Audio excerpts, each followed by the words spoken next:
Nagbabalik po ang umagang kay ganda. Oras po natin, mga kabayan kong Filipino-Chinese. Kityang Chapsi. 7:14 ng umaga, bawat anggulo bubusisiin, lahat ng panig uusisain. Ilalahad sa publiko, punto por punto.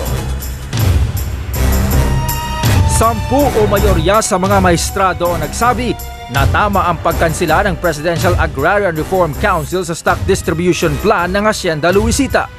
6 sa 10 bumoto pabor sa referendum para papiliin ang mga magsasaka kung lupa o shares ang gusto nila. 4 bumoto pabor sa pamamahagi ng lupa ng walang stock distribution plan. Tanging si Chief Justice Renato Corona lang ang nagsabing labag sa konstitusyon ang probisyon ng Comprehensive Agrarian Reform Law na pumapayag ng stock option imbes na lupa. Ito rin ang daing ng mga magsasaka.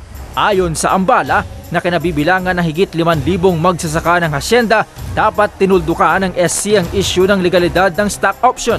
Dahil sa desisyon ng Korte Suprema, mababaliwala na ang dating compromise agreement ng Hacienda Luisita at mga magsasaka noong Agosto 2010 kung saan bibigyan ng tulong na pera ang mga pumirma.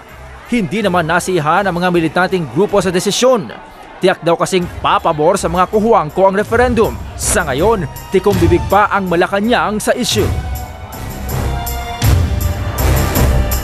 Kasama po natin dito sa studio si Attorney Tony Ligon, ang tagapagsalita po ng Hacienda Luisita.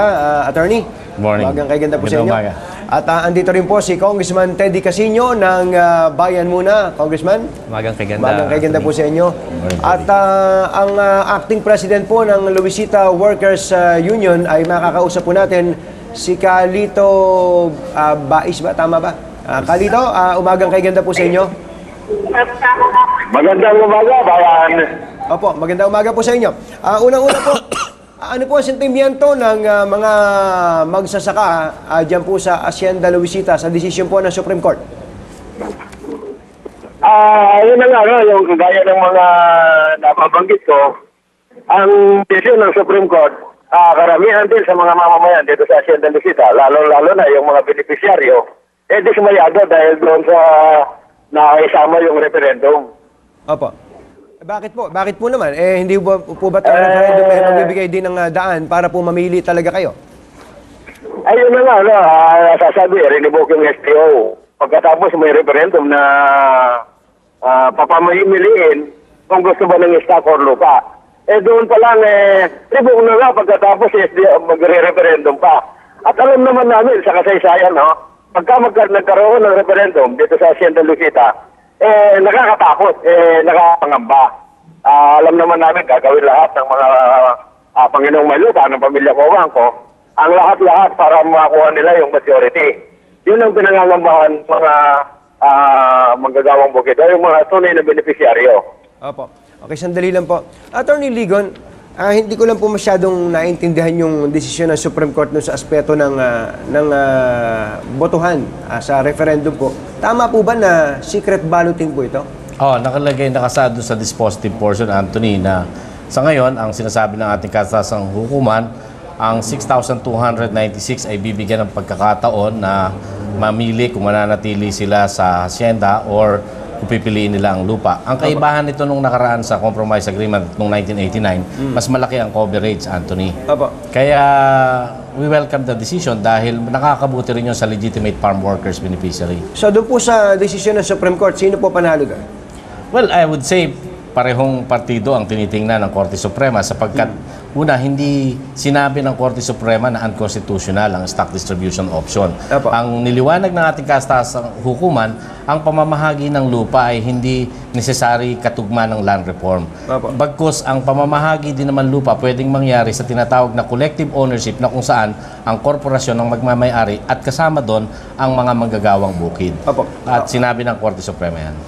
Kung sakali po, no, ang majority po nung mga 6,000 plus na mga farmer beneficiaries po, nagsabi na, okay, pabor kami sa lupa. Ano pong epekto na? Ay, susundin natin sapagkat yun naman ang kagustuhan din magmula pa nung nasimulan nitong SDO at nung 1989, ang sabi ng mga Kuwangko, let the farm workers beneficiaries decide. Opo. Pero kaya ko po tinanong yun, halimbawa po, 60% ng mga farmer beneficiaries pinagsabing pabor sila sa gusto nila lupa. Ano po mangyayari sa 40%? Ang mangyayari, matitira yung lupa ng 40% sapagkat bibigyan din sila ng pagkakataon na masunod yung gusto nila na manatili sa korporasyon. Kasi ang pag-aari ngayon ng may-ari ng lupain na yan, ang Hacienda Luisita na kung saan kasama ang farm workers beneficiary. Hindi po, referendum po ba tawag doon? Hindi pilian lang pala tawag doon. Hindi naman. Sapagkat yung 6,296, kapag pinili nila ang lupa at nanaig lahat yun, ang lupain na nandun, mapapasa kanila. Ang matitira na lamang ay kung ano pa yung ari-arian at kung ano pang assets ang nasa korporasyon. Kung susundin natin yung sinasaad ng desisyon. Kaya nga yan, Anthony, ayaw kong pangunahan, siyempre dahil wala pa sa atin yung final copy, kailangang maliwanagan yan, to be clarified, at kung kailangang may reconsider na umiiral naman sa sistema natin, gagawin natin yan. Congressman, ang alam ko po sa referendum, halimbawa, parang sa isang, halimbawa, konstitusyon, nag-referendum, parang plebisito, no? Kapag ka po nanalo, ang tutol sa isang konstitusyon, baliwala na po yung kabuuan ng konstitusyon na yun. Pagka nanalo po naman yung pabor dito, wala hong magagawa yung tutol sa konstitusyon para patupad to. Dito po nangyayari, kung ayaw nung 40% sa stock distribution option, pwede pong mapunta pa rin sa kanila lupa. Ganun po ba? Alam mo, madaya itong desisyon ng Korte Suprema eh. Kasi kung ano yung binigay niya sa isang kamay, kinuha sa kabilang kamay. Una, sinabi niyang ibaliwala na yung stock distribution option. Opo. Pero at the same time, sabi niya, ibalik sa manggagawa, ibalik sa referendum. Dapat maintindihan natin, ang hiniling ng mga manggagawa, ng mga magsasaka doon sa Korte Suprema ay ipawalang bisa, gawing illegal, gawing unconstitutional itong SDO. Hindi huhumingi ng referendum yung ating mga magsasaka. Kasi nga, ang posisyon ng ating mga magsasaka dyan, 18 taon na natin naranasan yung SDO, napakita naman na hindi na kinabang ang magsasaka, na ito ay unfair, unjust. Kaya nga nirevoke ito ng Department of Agrarian Reform. At ito mismo yung inuphold ng Korte Suprema. So ibig sabihin, mali yung SDO, hindi pabor sa magsasaka, bakit ipapa-referendum pa natin? Kaya ang tingin namin dito, pabor ito sa mga kukuangko. Kaya nga ang sabi ni Atty. Ligon, they welcome the decision. Kasi talagang nakinabang dito, makikinabang dito yung mga kukuangko. Ang kawawa dito yung ating mga magsasaka. It's not a referendum eh. Parang it's a choice. Gusto mo bang masama o gusto mo ba yung yung pinagpipili ka between pag-aari ng lupa tsaka yung isang bagay na alam mo nang illegal at alam mo nang pinarevoke na ng Korte Suprema. Opo. Ano po ang dapat gawin dito ng ang gobyerno po? Ang gobyerno po ay kinakatawan ng Office of the Solicitor General. At alam po natin ang OSG ay nasa ilalim ng DOJ at ang DOJ ay nasa ilalim po ng Pangulo na kamag-anak po nung may-ari po ng Hacienda Luisita. Well, in fairness ho, ang official position ng Department of Agrarian Reform dito, although ito nung nakaraang administrasyon pa nagsimula, is that illegal yung SDO. At sila nga yung nagpa-revoke nito. At in-uphold naman yan ng Korte Suprema. Ang di natin maintindihan, bakit bumalik sa referendum? Dapat yan, kapag ni-revoke na yung SDO, ipamahagi na yung lupa sa mga magsasaka.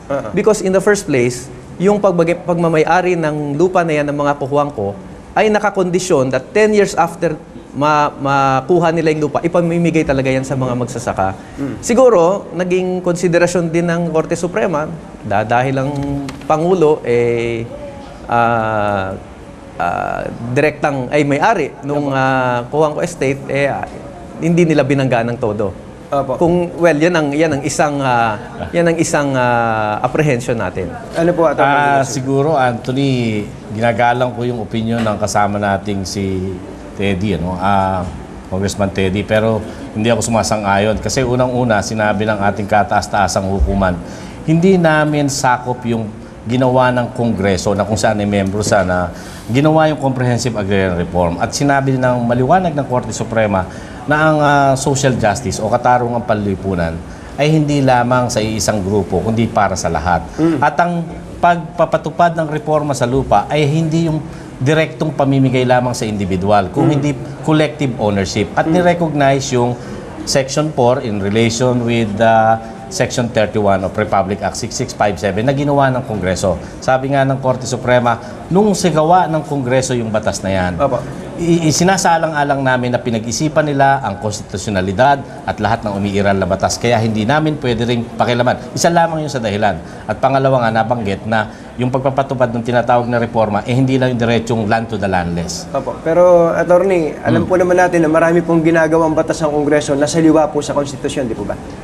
Ang makakasagot yan siguro si Congressman Marami dahil na hindi po. ako miyembro ng At Kongreso. alam po natin, kayo po bilang abogado, alam po natin ang jurisprudence at alam po natin ang mga desisyon ng Supreme Court noong nakaraan na marami pong mga desisyon, marami pong mga batas na ginawa ng Kongreso na maaaring diniklar ng kabuuan ng Supreme Court na unconstitutional o parte po nito ay unconstitutional. Anyway, mahabang usapan po ito. Kalito, ano po ang gagawin ng mga taga Hacienda Luisita, yung mga manggagawa? Kayo po ba ay lalahok sa plebisito na kung susundin po natin yung sinasabi ng Supreme Court, mga 30 days po yata, maghahanda na andar o Department of Sa Agrarian finality. Reform Pagkarang maging final po yung desisyon. Ano po ang gagawin nyo? Lalahok po ba kayo sa referendum? Hello? Lalahok po ba kayo sa referendum, sir? Kalito, lalahok po ba kayo? Sasali po ba kayo sa referendum? Mukhang na po putol na linya natin. Anyway, maraming salamat po, Kalito. Tapos na ho yung ating usapan ngayong umaga. Thank you po sa inyo. Ano po ang dapat gawin ng mga magsasaka, Kated? Well, isa dito, tingin ko, kailangan nila mag-apela. Dapat i-appeal itong desisyon na ito.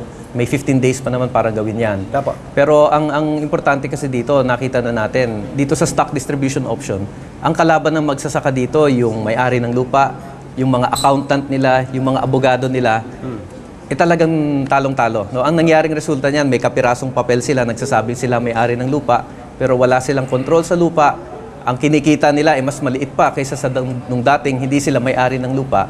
Kaya dapat talaga, hindi na idadaan sa referendum. Kung talagang illegal, kung talagang masama, dapat nanindigan na ang Korte Suprema at sinabi niyang balik na tayo doon sa original intent ng land reform na ibigay ang lupa sa mga nagsasaka. Opo. Maraming salamat po, Congressman Teddy. Sir, ano po hula nyo? Kung matutuloy yung referendum, kayo na po, ano pong fearless forecast nyo? Sa Laban ni Pacquiao nakikita ko hapon ni, naman, sa Mayweather? nakikita ko magmula noong 1989 na naipaliwanag sa mga magsasaka at manggagawang bukid. At gusto ko rin sabihin, hindi natin dapat husgahan ang katalinuhan nila sapagkat palagay ko, pag pinaliwanag sa kanila, maunawaan nila yan.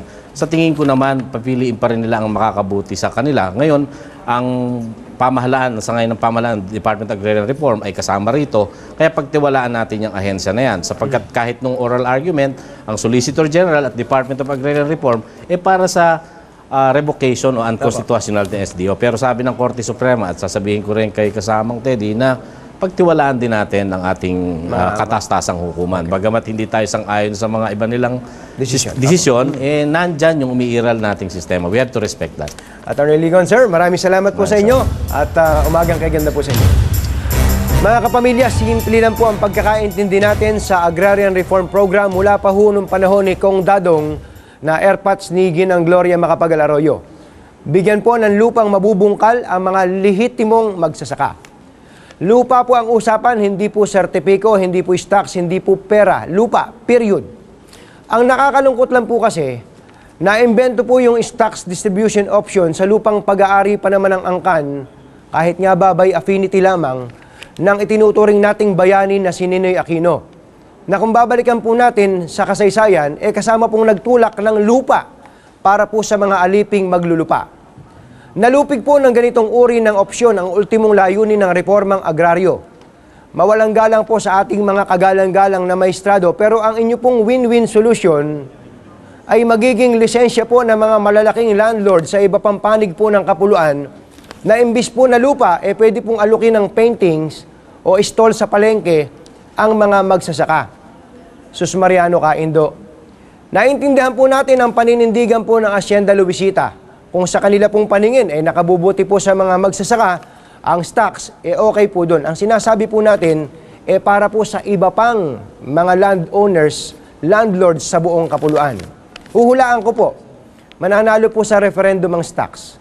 Dahil ito po yung isinalaksak sa bibig ng mga magsasaka, thank you po. Thank you po. Dahil Well, sabi nga po ni Teddy Casino dito, alam po natin kung paano naagrabyado po ang mga magsasaka sa stock distribution option. Pero pagka tinanong po yung Hacienda Luisita, pabor po naman talaga sa magsasaka ang stock distribution option. Depende po yan sa tumitingin.